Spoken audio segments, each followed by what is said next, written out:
Episode की शुरुआत में हम आइजैक को एक अनजान औरत के साथ देखते हैं जिसका नाम मेगन है। आइजैक बेहोश होता है और मेगन उसको एक कार बैटरी और कुछ जंपर केबल्स का यूज करके होश में लाने की कोशिश करती है। जब आइजैक को होश आता है तो वो देखता है कि उसकी पूरी बॉडी और गर्दन पर पंजों के निशान हैं और उसको कुछ याद ही नहीं है कि उसको वो चोटें कैसे लगी। मेगन उसको बताती है कि जिसने आइजैक पर वार किया था वो लोग ऐसे ही अपने शिकार की यादों को चोरी करते हैं। इसके बाद मेगन आइजैक को अपनी बाइक पर पीछे बिठाती है और वो दोनों वहां से भागने की कोशिश करते हैं। तभी आइजैक को ऐसा एहसास होता है कि कोई उनका पीछा कर रहा है और जब वो पीछे मुड़ता है तो देखता है कि दो लड़के जो कि हूबहू एक जैसे दिखते हैं उनका पीछा कर रहे हैं। फिर एक छोटा सा चेज सीक्वेंस होता है और उन दोनों लड़कों से बचने के लिए मेगन अपनी बाइक से एक वेयरहाउस की खिड़की तोड़ के उस वेयरहाउस के अंदर घुस जाती है। तभी आइजैक दोबारा बेहोश होने लगता है और मेगन अपना बैलेंस खो देती है और उनकी बाइक क्रैश हो जाती है। वो दोनों लड़के भी उनका पीछा करते करते उस वेयरहाउस में आ जाते हैं। फिर हम देखते हैं कि वो दोनों लड़के एक दूसरे के साथ अपनी बॉडीज कंबाइन करके एक मेगा अल्फा वेयरवुल्फ बन जाते हैं और आइजैक की तरफ बढ़ने लगते हैं।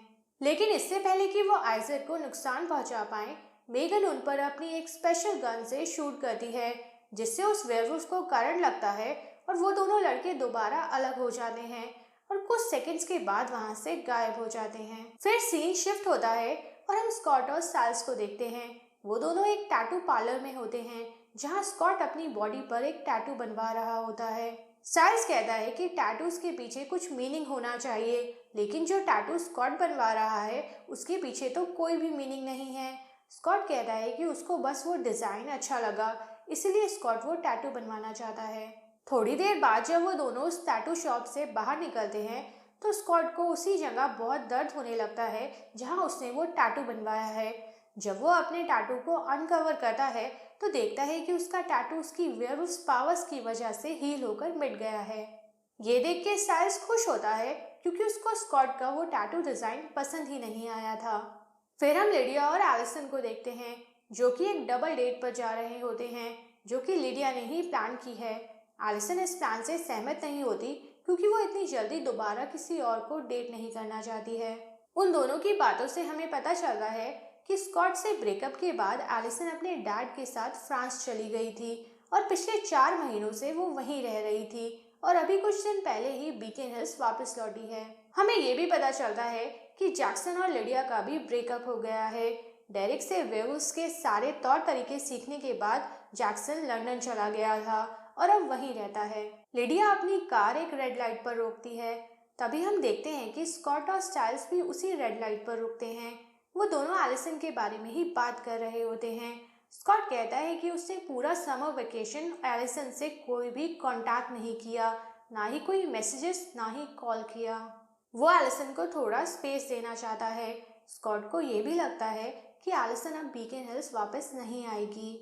तभी साइल्स की नज़र लिडिया की कार पर पड़ती है और वो स्कॉट को एलिसन की तरफ इशारा करता है। एलिसन और स्कॉट एक दूसरे को देख के ऑकवर्ड बिहेव करने लगते हैं और एलिसन लिडिया को कार स्टार्ट करने को कहती है।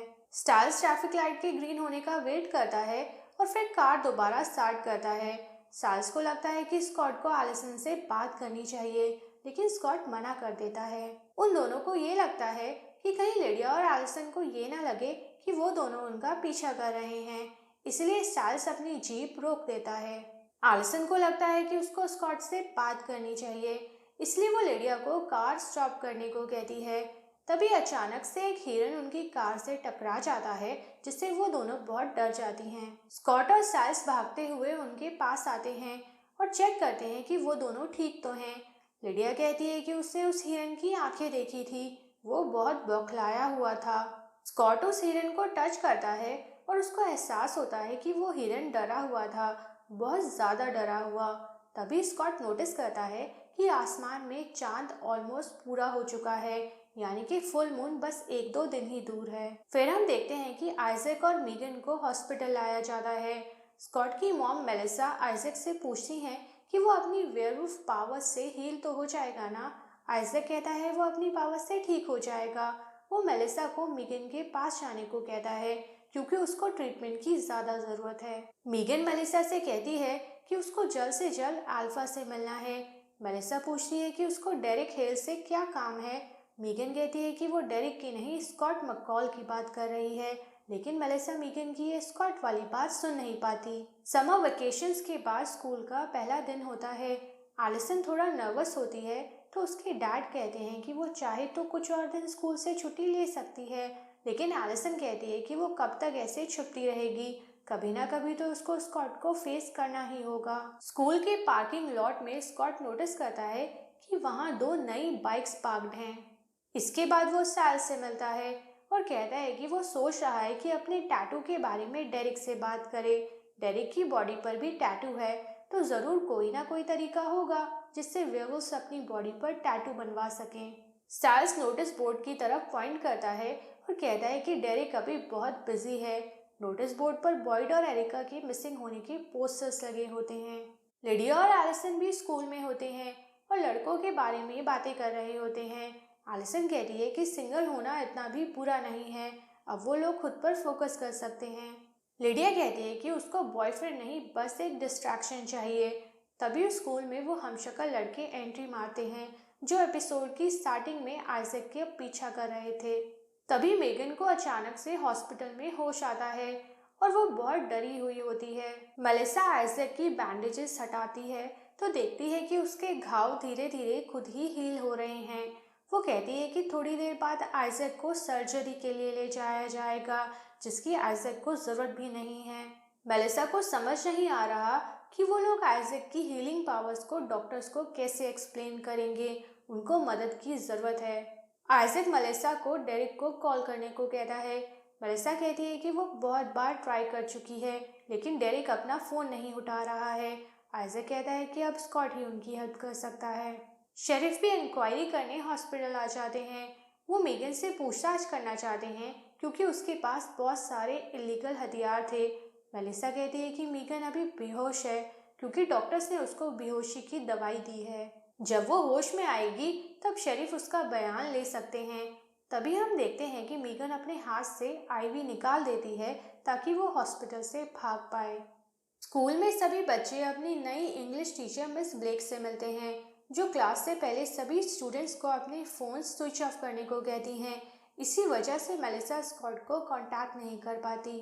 हॉस्पिटल में एक अनजान औरत नर्स का भेस बदल कर आती है और आइजैक की आईवी में बेहोशी की दवा का इंजेक्शन लगा देती है, जिस वजह से आइजैक बेहोश होने लगता है।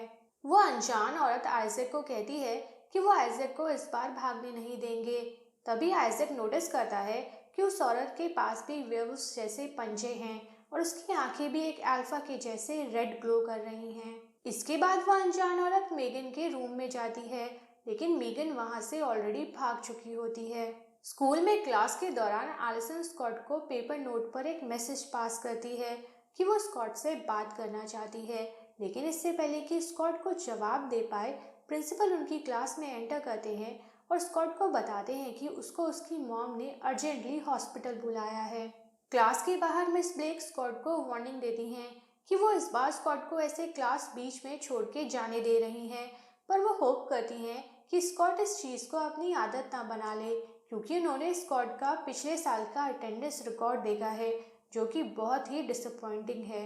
स्कॉट उनको प्रॉमिस करता है कि वो इस साल से क्लासेस रेगुलरली अटेंड करेगा। क्लास के दौरान स्टाइल्स नोटिस करता है कि लिडिया के पैर पर बैंडेज लगी हैं। पूछने पर लिडिया बताती है कि उसके पेट डॉग प्राडा ने उसको काट लिया था। साइल्स कहता है कि ये सभी जानवर अचानक से ऐसे वियर्ड क्यों बिहेव कर रहे हैं। पहले वो हिरन, फिर लिडिया का डॉग। साइल्स का मानना है कि जानवर ऐसे रिएक्ट तभी करते हैं जब कुछ बुरा होने वाला हो, जैसे अर्थक्वेक आने से पहले भी जानवरों को पता लग जाता है। लिडिया कहती है कि ऐसी घटनाएं 3 के आंकड़े में होती हैं। तभी अचानक से बहुत सारे कौवे उनकी क्लासरूम की विंडो से टकराने लगते हैं। ये देख के मिस ब्लेक और सभी स्टूडेंट्स बहुत डर जाते हैं और कौवों से बचने के लिए छुपने लगते हैं। स्कॉट हॉस्पिटल पहुंचता है और मेलिसा उसको आइजैक की सिचुएशन के बारे में बताती है। स्कॉट कहता है कि उनको उसको पहले ही कॉल करना चाहिए था। मेलिसा कहती है कि वो स्कॉट को इन सब चीज़ों में दोबारा इन्वॉल्व नहीं करना चाहती थी, इसलिए कॉल करने से कतरा रही थी। वो स्कॉट को आइजैक का रूम नंबर बताती है। जब स्कॉट वहां जाने लगता है तो उसको लिफ्ट में एक अंधा आदमी मिलता है जो स्कॉट से उसको रास्ता दिखाने में हेल्प मांगता है। आइजैक बेहोश होता है और उसको सर्जरी के लिए ले जाया जाता है, लेकिन उसके घाव ऑलरेडी हील हो चुके होते हैं, जिसको देख के डॉक्टर को लगता है कि किसी ने उनके साथ मजाक किया है और वो डॉक्टर गुस्से में वहां से चला जाता है। उन डॉक्टर्स की टीम के बीच एक और अनजान आदमी होता है जो कि एक और अल्फा होता है। वो अल्फा आइजैक को किडनैप करके अपने साथ ले जाने लगता है, लेकिन इससे पहले कि वो ये कर पाए स्कॉट वहां आ जाता है और उस अल्फा से लड़ने लगता है। वो अल्फा स्कॉट पर भारी पड़ता है क्योंकि वो एक अल्फा है और स्कॉट से ज्यादा ताकतवर है। वो स्कॉट को हरा देता है, लेकिन तभी वहां डेरिक आ जाता है और अपने पंजे उस अल्फा की कमर में गाड़ देता है और स्कॉट और आइजैक को बचा लेता है। स्कूल में हुए उस बर्ड इंसिडेंट के बाद शेरिफ और क्रिस आर्जेंट दोनों स्कूल पहुंचते हैं। शेरिफ क्रिस से पूछते हैं कि क्या उनको कुछ अंदाजा है कि इस इंसिडेंट के पीछे क्या वजह हो सकती है। क्रिस कहते हैं कि वो पहले एक एनिमल हंटर थे, लेकिन उन्होंने अब ये काम छोड़ दिया है। डेरिक और स्कॉट आइजैक को अपने साथ डेरिक के पुराने घर ले आते हैं। डेरिक स्कॉट को बताता है कि अब वो उस घर में नहीं रहता है। फोन पर साइल्स स्कॉट को स्कूल में हुए हादसे के बारे में बताता है और स्कॉट साइल्स को जल्द से जल्द हेल हाउस आने को कहता है। आइजैक का इलाज करने के लिए डेरिक कुछ वोस्पेन हर्ब ढूंढने लगता है। स्कॉट के पूछने पर वो उसको बताता है कि आइजैक के घाव बाहर से तो भर गए हैं, लेकिन अंदर से नहीं भरे हैं। वो स्कॉट को ये भी बताता है कि जिस अल्फा ने आइजैक को किडनैप करने की कोशिश की थी वो डेरिक के एक दुश्मन वेयरवुल्फ पैक से है, लेकिन ये सब स्कॉट की प्रॉब्लम नहीं है। डेरिक नहीं चाहता कि स्कॉट इस सब में पड़े। उसको अपनी टीनेजर लाइफ एंजॉय करनी चाहिए। वैसे भी स्कॉट ऑलरेडी डेरिक की हेल्प कर चुका है, जिसके लिए डेरिक स्कॉट का एहसानमंद है। तभी स्कॉट को अपना टैटू याद आता है। वो डेरिक से कहता है कि एक चीज है जिससे डेरिक स्कॉट का एहसान चुका सकता है। स्कूल में मेगन स्कॉट को ढूंढती हुई लिडिया और एलिसन के पास जाती है। वो जोर से लिडिया और एलिसन का हाथ पकड़ती है। तभी वो वहां उन दोनों हमशक्ल अल्फा को देख लेती है और वहां से डर के भाग जाती है। लिडिया और एलिसन नोटिस करते हैं कि उन दोनों के हाथ पर एक अजीब सा मार्क जैसा ब्रूज बन गया है। तभी क्रिस वहां आते हैं और उन दोनों को घर चलने को कहते हैं। वो एलिसन से कहते हैं कि अब ये सब सुपरनैचुरल चीजें उनकी प्रॉब्लम नहीं है। उन्होंने इन सब में पढ़ना अब बंद कर दिया है। शेरिफ डीटन के पास जाते हैं और उसको उन सब एनिमल अटैक्स के बारे में बताते हैं। शेरिफ कहते हैं कि उनको पूरे शहर से अलग अलग एनिमल अटैक्स की रिपोर्ट्स आ रही हैं। उनको समझ नहीं आ रहा कि ये सब क्या हो रहा है। मे बी डीटन को कुछ पता हो, क्योंकि वो एक एनिमल डॉक्टर है। डीटन शेरिफ को अपने ऑफिस के कैट केजेस दिखाता है जिसमें सारी बिल्लियां मरी होती हैं। डीटन कहता है कि पहले उसको लगा कि ये किसी इंसान ने किया है, लेकिन इन्वेस्टिगेट करने पर उसको पता चला कि उन बिल्लियों ने खुद अपनी जान ले ली। डीटन को खुद समझ नहीं आ रहा है कि ये सब क्या हो रहा है। साइल्स और स्कॉट डेरिक के घर पर होते हैं। डेरिक की आईज रेड ग्लो कर रही होती हैं और वो स्कॉट को बताता है कि वो स्कॉट का हील हुआ हुआ टैटू देख सकता है। डेरिक पूछता है कि स्कॉट के लिए वो टैटू इतना ज़रूरी क्यों है। स्कॉट बताता है कि समोअन भाषा में टैटू का मतलब होता है ओपन वुंड, यानी कि एक ताज़ा घाव। स्कॉट 18 साल का था तभी से टैटू बनवाना चाहता था, लेकिन उसने वेट किया। अभी वो टैटू इसलिए ज़रूरी है क्योंकि अब वो एक इनाम है जो स्कॉट खुद को देना चाहता है, क्योंकि वो 4 महीने तक एलिसन से दूर रहा।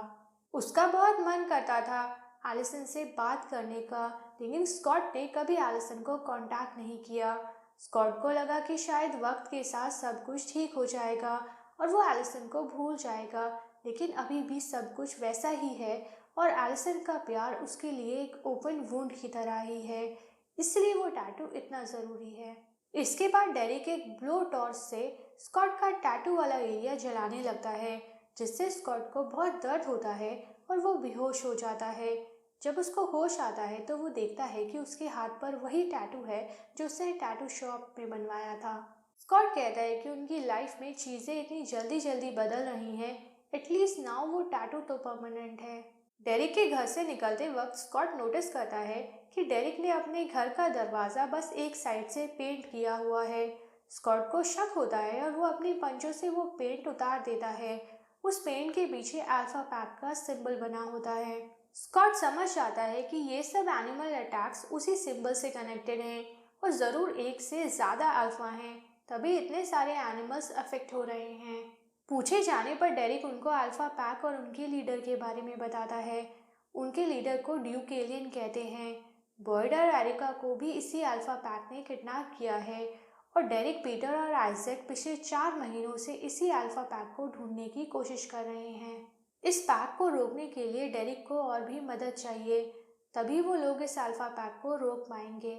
तभी आइजैक को होश आता है और वो उनसे मीगन के बारे में पूछता है कि वो कहाँ है, लेकिन डेरिक को समझ नहीं आता कि आइजैक किसकी बात कर रहा है। स्कूल में वो सारे अल्फा मीगन को ढूंढ लेते हैं और उससे लड़ने लगते हैं। तभी हम उस अल्फा पैक के लीडर ड्यूक एलियन से मिलते हैं। ये वही अंधा आदमी है जो स्कॉट को हॉस्पिटल में मिला था। मीगन कहती है कि उसको पता है कि ड्यूक एलियन स्कॉट से डरता है। स्कॉट जो फ्यूचर में बन जाएगा उससे डरता है। ड्यूक एलियन कहता है कि उसको स्कॉट का पोटेंशियल पता है, इसलिए वो स्कॉट को खुद खत्म नहीं करेगा बल्कि डेरिक से ये काम करवाएगा। ये कहकर ड्यूक एलियन बड़ी बेरहमी से मीगन को मार देता है। एलिसन के घर पर लिडिया उसकी वॉल पेंट कलर चूज करने में हेल्प कर रही होती है। तभी वो दोनों नोटिस करते हैं कि मीगन ने जो उनके हाथ पर ब्रूस किया था वो निशान मिलकर एक सिंबल बनता है। फिर सेम सिंबल हमें एक वॉल्ट के फ्लोर पर बना दिखता है, जहाँ एक लड़का और लड़की होते हैं जो कि शायद बॉयड और एरिका हैं। इसी के साथ ये एपिसोड खत्म हो जाता है। अगर आपको इस एपिसोड की एक्सप्लेनेशन अच्छी लगी हो तो प्लीज़ इस चैनल को सब्सक्राइब ज़रूर कीजिएगा। Thank you for watching.